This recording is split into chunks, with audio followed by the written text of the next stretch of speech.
What's going on, everybody? Freaky Friday here with a big show, called to the Pen HQ, with your host, the big guy. That's me, the girl named Sugar, at John Laghezza. Check it out. John Laghezza, flow sharper than a razor, quick zombie. What's going on? Grab the spear, grab the shield. And welcome back to the internet's version of 300. Rich Clark, good morning. How's everybody doing? I had a filibuster for just a second, Jay. I did see that, and I don't know what's going on. It has freaking drive me nuts. No, it's not on. I don't know. Like I said, we strive in this world for perfection, to be regimented and, the best laid plans of mice and men. Let's go get it, do the things that we do here at Cold to the Pen HQ, the redheaded stepchild of the Hammer Betting Network. Feel free to thank Mr. Rob Pizzola, the pizza man north of the border, for bringing you the large round every single day, Monday through Friday, last 6 months. Can you believe it? You believe it? Me and Gerald, so there's got to be 125 shows in a row. Yeah, no big deal.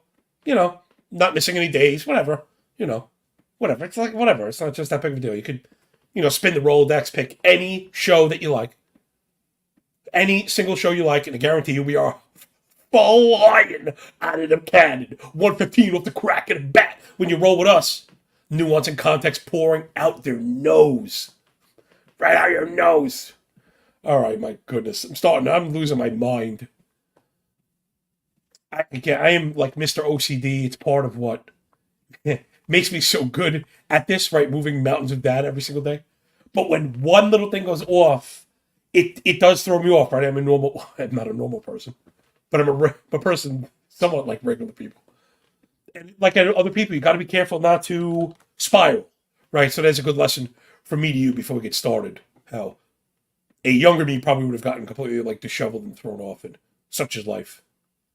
But Jay, I'm going to figure it out. I had it.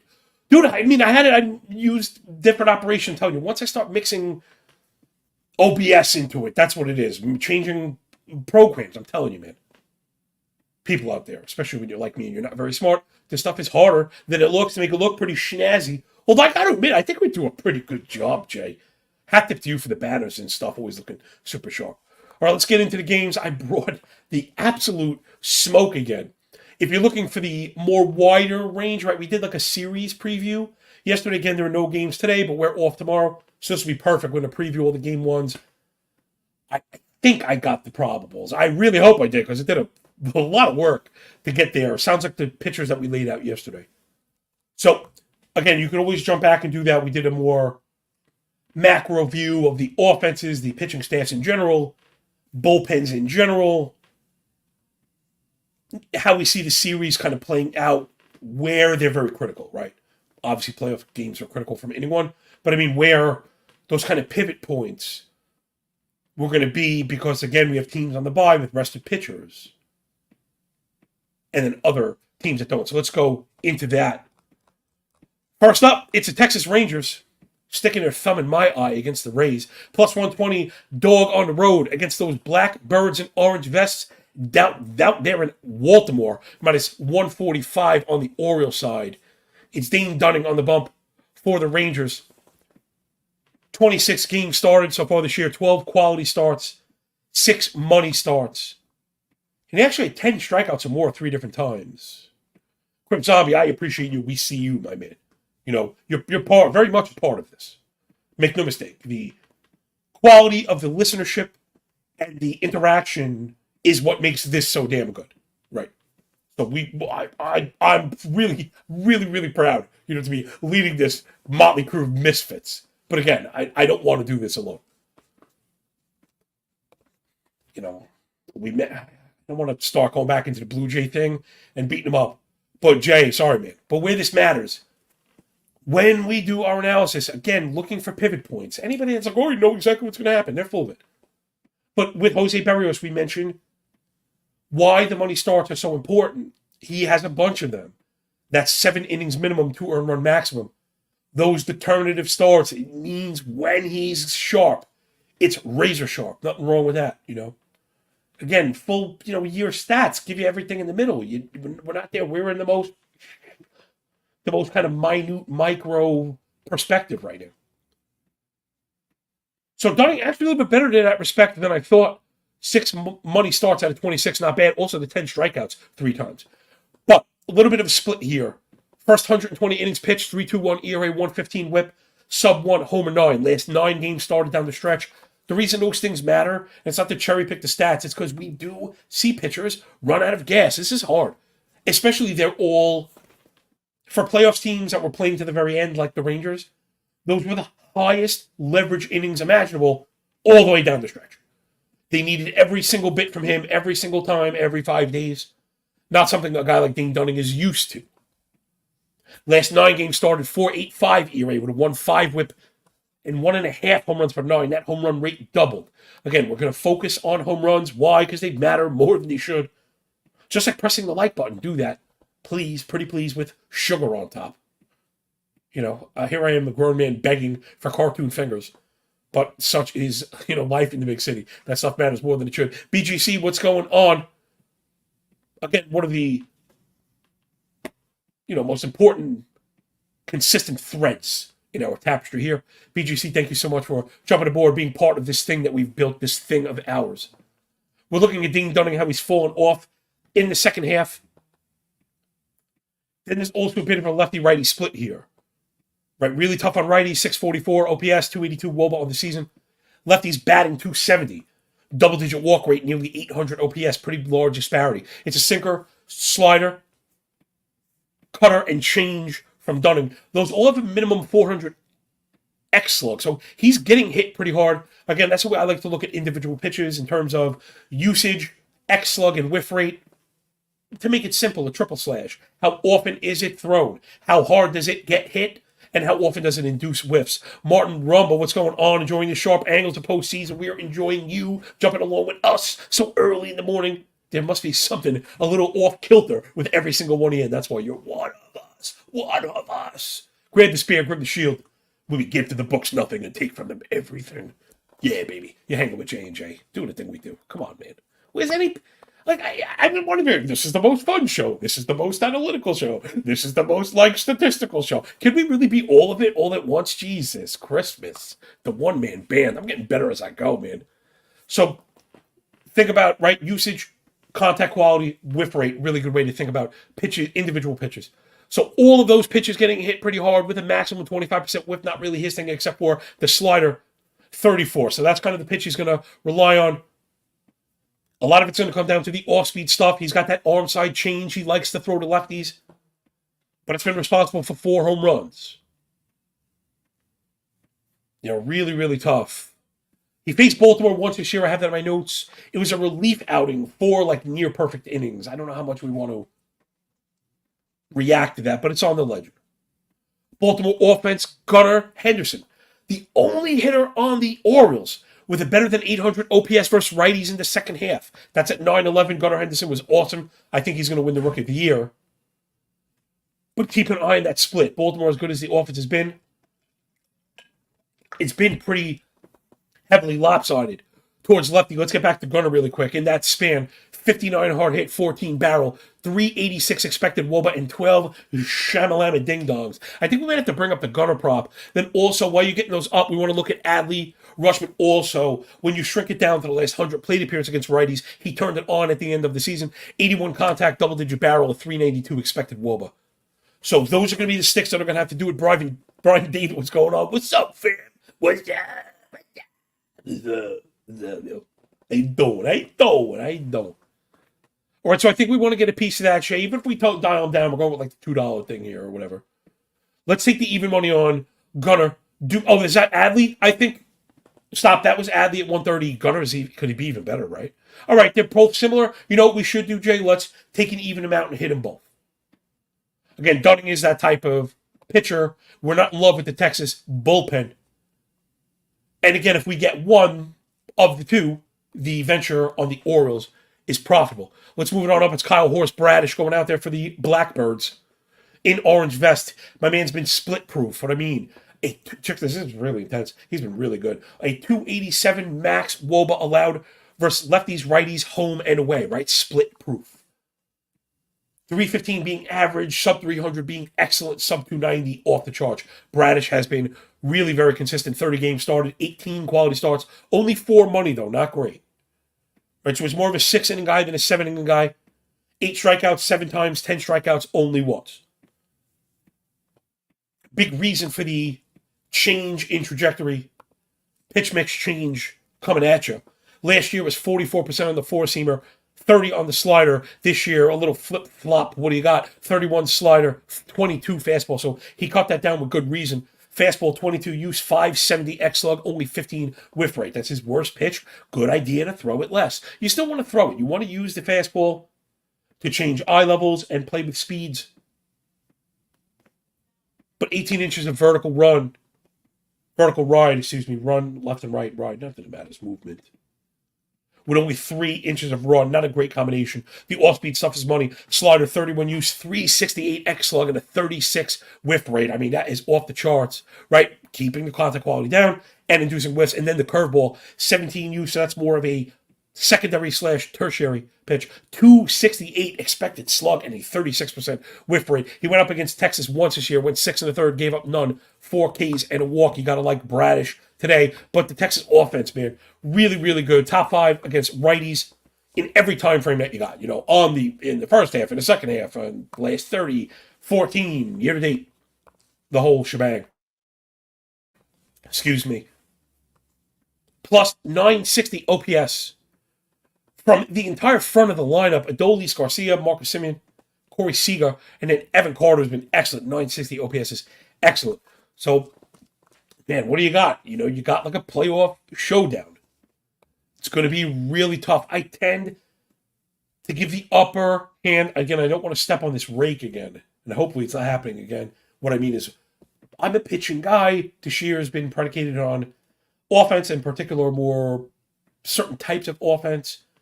And when a team is hitting, you almost just want to, not say avoid it, it's the playoffs, you got no choice. But you'd rather look another direction.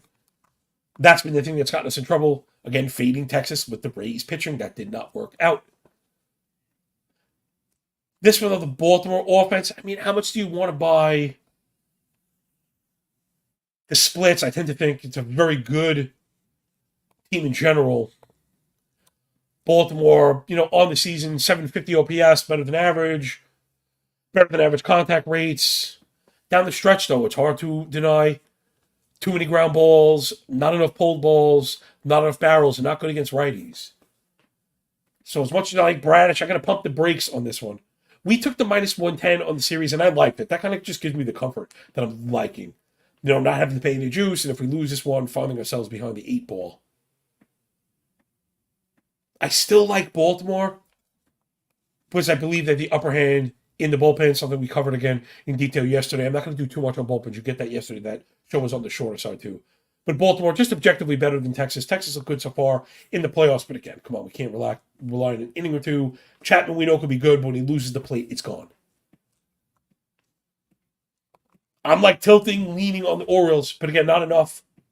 I don't have the confidence to get with the price because of the strength in the Texas offense. That's the best way I could put it. So I still like the Orioles. This one, again, playoff baseball, must watch. But if there's one place where this falls apart, I honestly don't think it's Bradish getting touched by Texas. I think he'll either reduce or completely eliminate the fastball use that what they're so very good at.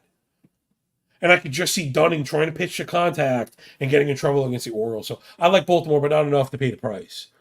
Let's move it on. Next up, Minnesota plus 130 dogs on the road in Houston. Minus 160, Joe Ryan versus Justin Verlander. Check it out. I don't want to bury the lead on this one. Dave, can you bring up the prices? And I know we might have to we're going against all the grains here today. Because I think I like the F5 over. I should say, I think I like the over.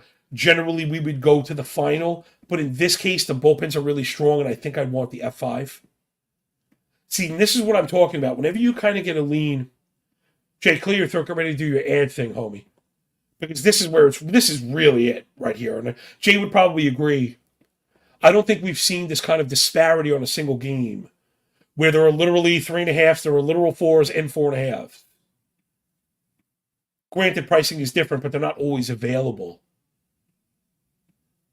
The 3.5s are at 140.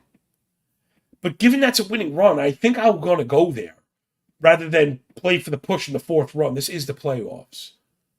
So I'm going to eat the juice to get to 3.5 and go over in the first 5. Now let's lay it out, everyone. I didn't want to bury the lead. For all the talking I do on a betting show, dropping my coasters and everything. Sometimes I feel like sometimes we're action starved. But I'm a super conservative bettor. That's always been my style. However, maybe there's like a tease for next season. If and when we're back next season, I really hope we are. I was thinking about maybe putting the model to the test.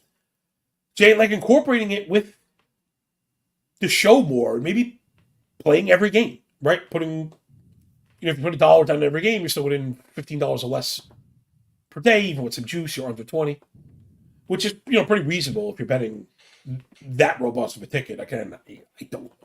The idea of it would be you're never falling too far behind. You're probably going to play right around even. My nose is starting to itch, so something must be true. But a very, little tease of what I mean. So let's get into Joe Ryan.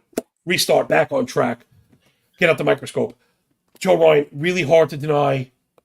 One, I guess how good he's been. Right? The 4.5 ERA, I think, is a bit misleading. All the indicators are at like 3.4 or below. 29K to only 5 walk. 31% ball rate. 38 O swing. A lot of things that we like. Too many fly balls, too many barrels has led to too many home runs. He's also struggled on the road. 5.2 ERA on the year. On the road, more than 2 home runs per 9. That's going to be the running theme and why I'm worried and why we're going with the over here. Joe Ryan has struggled against righties, especially on the road. 888 OPS against 14 of the 32 ding-dongs allowed. The fastball, he butters his bread with it. It's highly unusual. Check it out. 57% use, which is through the roof. 379 X-Lug, 29 whiff. It's like literally one of the best fastballs in the game. Even though it has a ton of vertical sink, right? He also has a ridiculous amount of arm side run, double-digit horizontal run. But it's the lowest vertical release in Major League Baseball on the four-seamer. Now, I really wanted to nerd out. Give me a second, man. I'm telling you, something true is going on. I forgot what your nose itch means when you're like into myths and stuff. All right, check this out. My man, Alex Chamberlain, was just tweeting about this stuff. If you're into it, he's just like out of control with it.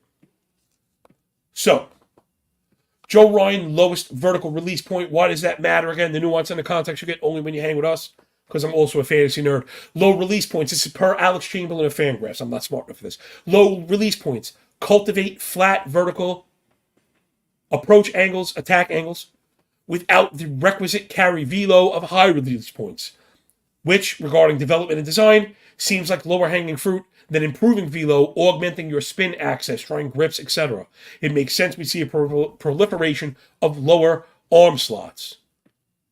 Okay, so to give you an idea, as we dig deeper into ball and flight, fastball shape, understanding what these things mean and how they are used at the highest level, and then how we can try and find edge in that as fantasy degenerates and bettors. You got to keep that in mind also when you see these outlier outputs, right? And I guess the thing that I forgot, which really stands out the most, is the velo. Joe Ryan's fastball is 92 miles an hour. How does he induce a 29% whiff rate with that much sink, sub 400 X-Lug? Because of the low release point. So besides that, he's gotten hit hard. The sweeper, the splitter, and the slider All a plus 400 expected slug, plus 500 composite, especially the righties, again, getting hit hard. 29 games started, 13 quality starts, only 3 money starts, not great. 1 complete game shutout, so he's got that in the bag. 9 strikeouts, 9 times. You know, Ryan has the K pitch. He's faced Houston, went 6, gave up 4, 1 walk but 10 Ks. At Houston, went 4, gave up 5, 3 walks and 6 Ks. Definitely an issue here. Again, Ryan is beyond the innings max. Houston offense top 3 versus righties year to date. Jordan Alvarez, Kyle Tucker, Jose Altuve, and Yainer Diaz all have a plus 925 OPS down the stretch. That was plus 110 plate appearances versus righties. Then in particular, we know we're gonna get 57 to 60% fastballs. Let's take a look. Jordan Alvarez versus right-handed fastballs on the year. Though granted, they're not as good as Ryan. He's going to be sitting four-seamer. 82 contact, 60 hard hit, 29% barrel, a 483 expected wOBA, and 6 ding-dongs at Jordan Alvarez. Kyle Tucker, 84 contact, 55 hard hit, 15 barrel, 451 expected wOBA, 6 home runs. And the name you got to be looking for. Do me a favor, Jay, scan through them while I'm yabbering, because I got to keep an eye on this. If again those total base props are in plus money, Jordan Alvarez and Kyle Tucker, I know they're both lefties and they struggled to righties. But again, I don't really think it matters. We're talking about, I don't know, quite literally like 2 of the 10 best hitters in the game, right? First round kind of fantasy picks, stupid as that sounds. But I think the guy we want to be looking at, the reason I'm saying that is the name I'm going to drop is a lesser known. And if the big names are at the same price, it may just be silly. So, okay, Jordan Alvarez at plus 110. Thank you very much. Kyle Tucker, where is he? So Jordan is in plus money. Kyle Tucker a little closer to even, but let's call them similar. Bring up Chas McCormick. Chas McCormick, maybe the best, fastball hitting hitter on the team. 90% barrel, nearly 500 expected wOBA, and 7 home runs with a 400 ISO. That's a 40% extra base hit rate when he gets his shtick on it.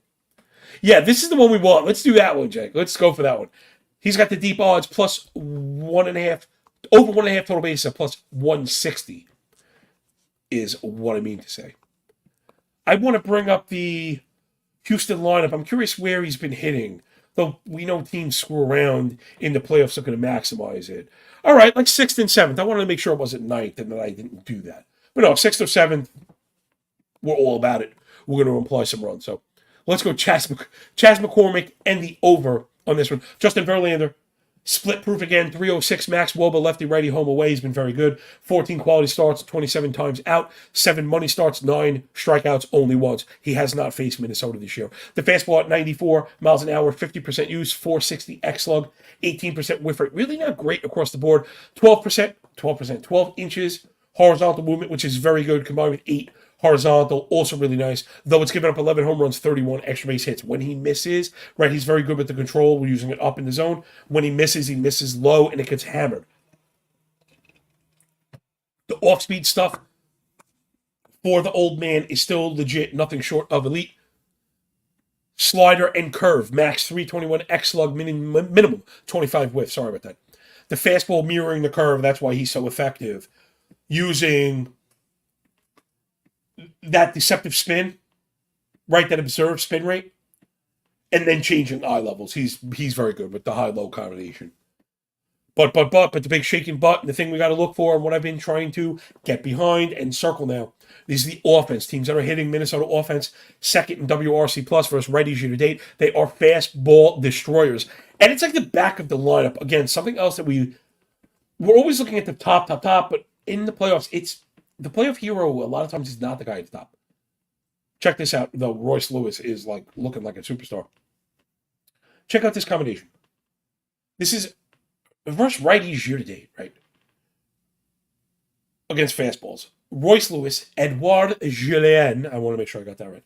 Jorge Polanco, Max Kepler, and Wallner have a minimum 48% hard hit rate, minimum 16% barrel, minimum 10% blast. Let's stop right there, why that matters so much. With the change in the ball, whatever, right? Humidors and the like. We've seen barrels become less impactful year over year. We like to look at blasts, which are the ideal subset of barrels, right? The most ideal combination. of hard hit, exit velocity and launch angle, what I mean to say. Launch velocity, I've also heard it called, to save the breath. Not sure if it's developed by Alex Connor K that got hired by the Astros, but one of the super smart guys in the fantasy baseball industry. So that double-digit blast rate is huge. I mean, like, when they get it, they get all of it. Each of them, minimum 405 expected WOBA and 5 home runs against right-handed fastballs. So Verlander, as much as you like him, and you're going to have all the, playoff stuff, this and that, again, those are subjective. Just peeling it away, I'm seeing a guy who throws a ton of fastballs that's not great, that we know has a history of getting punished, against a team very good down the stretch, second half, 124 WRC+, 348 team WOBA, top 3 expected WOBA versus righties. I mean, they're really good. I like the Twins. I don't know if they're going to get it done because I worry about Ryan as well. So that's why we're going to go over. But another worry I have is that maybe, right, this one is, again, the 3.5, 2-2, like we hit. This one ends 2-2 through 5. You're going to worry about getting those 3 runs at the end. So though I generally like to go over full game because of hashtag we hate bullpens, this one I'm going F5 over 3.5. Eat the juice. And if you can't get to 3.5, I think the 4 is perfectly cromulent. Don't go over 4.5. That I don't want. I don't want to need the 5th run or we lose. If the 4th run's a push, whatever, we could do worse. All right, next up, we got 2 to go. I'm trying to hustle through them a little bit more without turning into that horse diagram where it's really dope in the beginning and then at the end, whatever, mailing it in. Philly 70 dog on the road against the Braves, minus 210 for the Bravos. It's Power Ranger Suarez on the bump. 22 games started, 11 quality starts, 3 quality starts, and one single 10 strikeout game. He kind of burned out at the end. We know Suarez performs in ebbs and flows. I'm a bit worried now that I look at it. 10 earned runs his last 11 innings pitched. It was versus Pittsburgh and the hapless Mets. In his defense, though, he's nearly 3 runs better on the road, which is unusual, though maybe it makes a little bit of sense. Philadelphia hit a park, right? That's where I'm going. But again, there's some rough stuff under there. 4.18 ERA, 1.42 WHIP on the season. Indicators will agree. 9% walk rate, 37 ball to control. Not as good as we expected. Then forces him in the zone, 89% zone contact. He's kept it down 49% of the time. But the 7.5 barrel, could lead to worse than the sub-1 homer 9 he's had. And we know the Braves are really dope. You're getting a sinker, 4-seamer, cutter, curve, and change. Deep arsenal from Suarez. The fastball, not good. 21 use, 500 X-Lug, 22 whiff. Way too much sink, not enough horizontal run. The cutter also gets crushed. 13 use, 507 X-Lug, 18 whiff. So it's a bad fastball bin. The curveball's been awesome. He's living on the curve. 248 X-Lug, 38 whiff. That's a money pitch right there. I'm worried about the fastball bin, right? That combination of fastball and cutter, combined, that's, 40% of his arsenal. He faced Atlanta once, went 6, gave up 1, 2 walks, 7 Ks. He was very good. Atlanta on the offensive side is goated. Come on, man. Especially versus lefties. Check this out. Acuna, Riley, Albies, Ozuna, and Arcia all had a 940 or better OPS versus lefties on the season, paired with a better than 13% barrel rate. Hachi, Machi, Liberace, bring up the Riley total bases. He's just been so good that if he's got a plus in front of it, we could probably go there as well. Again, my man Riley, just a destroyer of fastballs and destroyer of left-handed pitching. It does have a plus and a nice fat, like 130, 140. I guess they're trying to tempt us. Do me a favor before you get with that. Jay, how about just check the hit-run ribby really quick? I'm trying to get myself in the habit of checking the hit-run ribby. Now, if there's a 50, 60, 70 cent disparity, we could say nay. It's at minus 120, it looks like. That's right on the edge. Hit, run, ribby.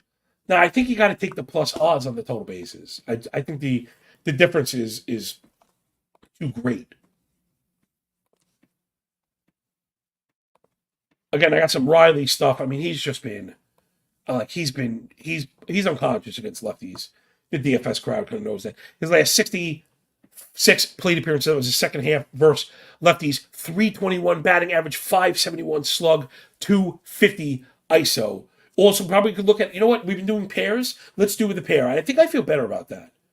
Let's go with Ozuna also, destroyer of lefties. Ozuna, I bet we're getting an equal price or better.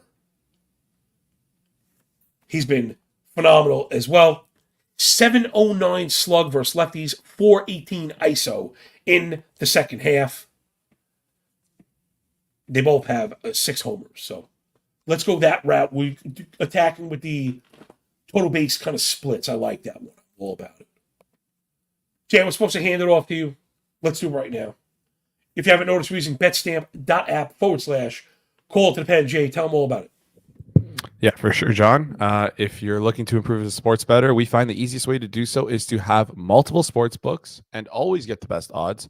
We recommend using an odds comparison tool like BetStamp to always get the best odds. BetStamp simply compares odds across every sports book, including games, player props, and futures. Save time and money. Download the app today. If you're looking to support the show, head over to betstamp.app/call to the pen. If you sign up to that page, help support the show. Now back to John.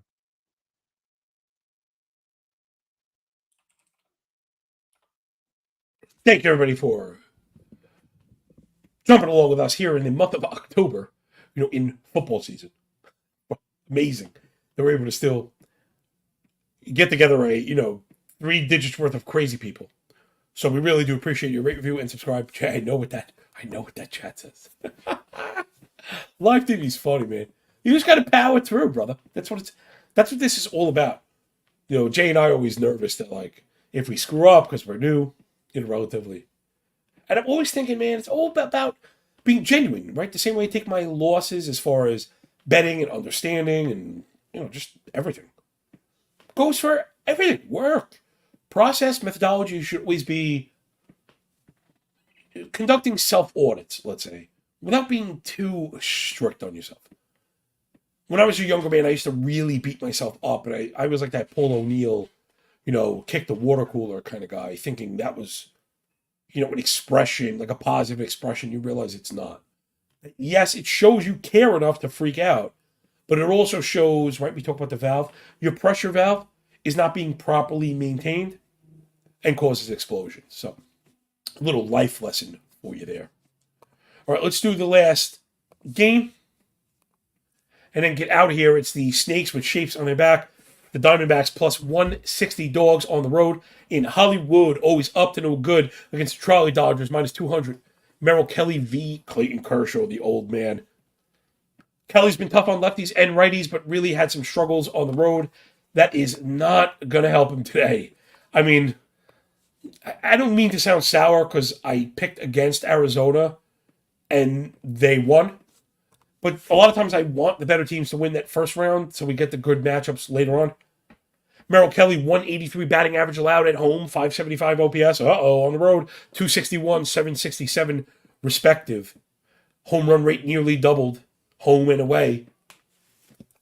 Of course, we're going to have our worries about Kelly. Though, a little bit better with the top side performances than I thought. So again, I never want to misframe our narrative. Like, oh, Kelly pitched to contact. Kelly kind of stinks. Not the case, 30 games started, 18 quality starts, very good. 7 money starts, very good. He also had 10 strikeouts 5 times. Really good. But 4 of them at home. Kind of leading into that. Whatever that split is, whatever is going on there, feels kind of real. He's faced the Dodgers 4 times. Went 3 2/3, gave up 2. Went 5 2/3, gave up none. Went 6, gave up none.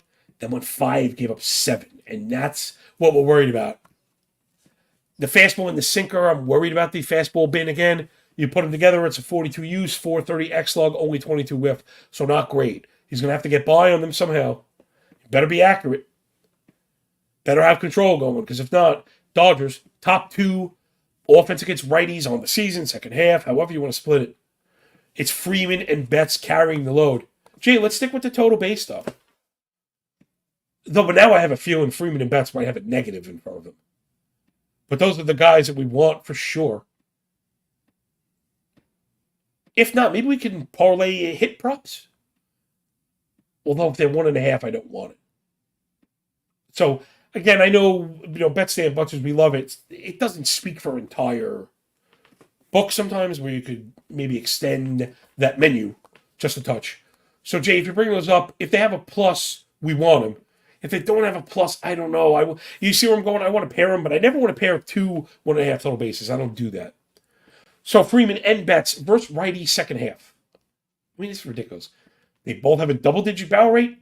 They both have a 1,000 OPS. They both have a better than 400 xWOBA. Jay, could that not be? I see what you're showing me, but I'm rubbing my eyeballs. Like, hold on. Oh, that was hits. That was for the roof. What was the total bases again? I'm sorry. I knew I was reading it wrong. Okay, we can go plus 110. Is Betts in the positive or the negative? Sorry to be doing the line chopping on in real time. But again, I feel like there's a lesson we learned here, how we go through it. We don't try to take a take log. Well, Betts coming in at a much stronger price than Freeman, plus 145. Love that. Yeah, let's go for both. Again, right, we have kind of low risk. It's not a large ticket. We're not over-levered. We're staying within ourselves. And the analysis is certainly there. Plus, I don't like the Arizona bullpen either. So give me Freeman and Betts over 1.5 total bases. Because I don't like to lay the 200. I mean, this kind of feels like a cover also. Let's take a look at Kershaw. Split proof. 307 max WOBA, lefty, righty, home away. He's been dope. 24 games started, 11 quality starts, 6 money starts, 9 strikeouts 5 times. It's a slider, fastball, and curve. The slider is awesome, man. Slider first, 43 use, 380 X-Lug, 36 whiff. Just excellent stuff. The curveball is also equally ridiculous. 323 expected slug, 33 whiff. He also throws a change up to righties. I picked up on this. That he's got like a put away change. And I wish we could bet on this prop. Jay, check this out. The changeup comes in at a 2% use, but it has a 60% whiff rate. So what? Watch. You're going to see it. You're going to see it like over, under 1.5, maybe 2 flat. He's going to throw a changeup to righties tomorrow, during the game. And just buckle their anus, like honestly, we should. I wonder what the line on prolapsed anuses is. Probably over 1.5. All right, I'm gonna get canceled. 3-game starter versus Arizona this year. He was at Arizona in April and got touched 4 for 4. But again, it was like first week of April. Then he went 6, gave it 1. Went 5, gave it 1. He has not come out for the 6th or thrown more than 86 pitches since he came off the IL. So I had that in the notes because, Jay, bring up the out prop. Like, I like the out prop. And I feel like the Dodgers were cruising and they weren't looking to tax the old man. But this is a short series. It's hard to think that he won't come on. Yeah, you're seeing it's not the shimmy. Jay, hit the pinnacle line. We got over 15.5 outs at plus 100. That's funny, Jay, with the analysis. You were leaning that I was going to go under. Is that what you're thinking? They were going to not let him go? I kind of thought they were going to let him go. And again, you might be right. And I wonder if see, again, right, he hadn't gone past 5 since IL. Now, I know that kind of feels like, are we going under? But to me, again, they were cruising. It was contextual, I feel like. And Jay, I love you, man. Jay's dropping anti-Blue Jay propaganda in the chat that I can't read right now. All right, back to Kershaw. This is it for him. This is the last go, right? This is the final hurrah. And it's a short series. Division rival. I really have a tough time thinking that they're going to pull the plug. Right? It's not like he didn't do it all season. So I think he comes out in the 6th and gets us an out. And it's an even money. I easily think that's better than 50-50 outcome. Why? Arizona offense is bad. Objectively bad versus lefties, bottom 10 all year in OPS, also second half. The one standout is Christian Walker. I guess if we have any like DFS players looking for the run back, right? It's Dodger stacks with the Christian Walker run back. Last 75 PAs against lefties. 281 batting average, a 1,000 OPS, and a 359 ISO, 45 hard hit, 19 barrels, 7 home runs. So that's the only bat Kershaw has to avoid. I'm absolutely sure the Dodgers have the same scouting report that I do, and they're going to avoid him like the plague. I just have such a big disparity in the pitching quality through 5. I have such a big disparity in the hitting, right? Dodger offense, second half, awesome. 347 wOBA, 120 WRC plus, single digit KBB with a 350 OBP and a plus 800 OPS as a team. 40 fly ball, 42 pull. I mean, that's the stuff we're looking for. Very good offense. Arizona, not very good offense. Bottom 5 in doubles, bottom 5 in homers, sub 700 OPS, 44 ground balls, sub 40 pull, 5.5 barrel, 90 WRC plus as a team. Second half, not great. Just not great. I think they meet their maker, today, tomorrow against the Trolley Dodgers. Best bullpen in the game as well. Maybe we should sell out of this one. Jay, we get plus money on the run line. This one's is tough. It's right on the borderline. Minus 200 money lines sometimes don't yield plus money on the run line like we like, but I got the Dodgers by 2 runs. Simply put. Yeah, we got plus money. We get drag our carcass towards a plus 110. So let's add that into the bin. $2 make them holler, buddy. And I think that'll do it. Thank you so much for picking up what we're putting down here, man. This show just reeks of effort. I'll tell you, it flies by for me. Hopefully you feel the same, that you come here honestly feeling confident in a few things. Jay is doing this quick saunter through for you D-bags that aren't watching the whole show, just want the picks. Well, you can get that at the very end. So, yeah, we appreciate you. And again, I there's a few things that I really hope you're confident in when you tune in. One, you're absolutely going to hear some kind of statistic you're not hearing somewhere else. Right? So I think that one, that's like a given. We use so many of them. We use our own. That's not even close. Then the other one is I truly hope that you leave with something. Something that I had a mentor once that would say, his aim was to spark the brush fire in the minds of men and women, right? And that's how I feel. That was something that kind of stuck with me. Right, start to get it started, feed it, and watch it grow.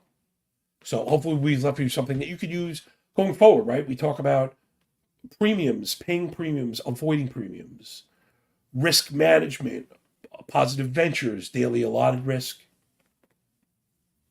confidence and analysis, just everything, right? So thank you so much, everybody. We really do appreciate it. We're counting down to the end of the season here as we wind down this 2023 MLB postseason. So you're hanging with Mr. Cooper and Big Johnny Stud. We'll be on air at Forward Progress HQ on YouTube, doing our favorite NFL picks today at 2 p.m. Eastern. If you didn't get enough of me, I'm going to swap the Yankee jersey for a Jets jersey and hopefully smash some props. I am kicking myself, Jay. Why am I kicking myself? Because I told you. I was into the Robinson and the Logan Thomas. A lot of props. My kid stuff got in the way. I didn't get to post them. They both crushed it. I think you did as well. So I'm going to get you out of here because I know you got work to do, everybody. Enjoy the day. Enjoy the games. When we're done with the book tomorrow, enjoy your pay, everybody. And remember, when you work this hard, it's a lot less like luck. We appreciate you all. Everybody still keeping the chat alive through the month of October, man. Thank you so very much, man. Check you tomorrow. Monday, I mean. Peace.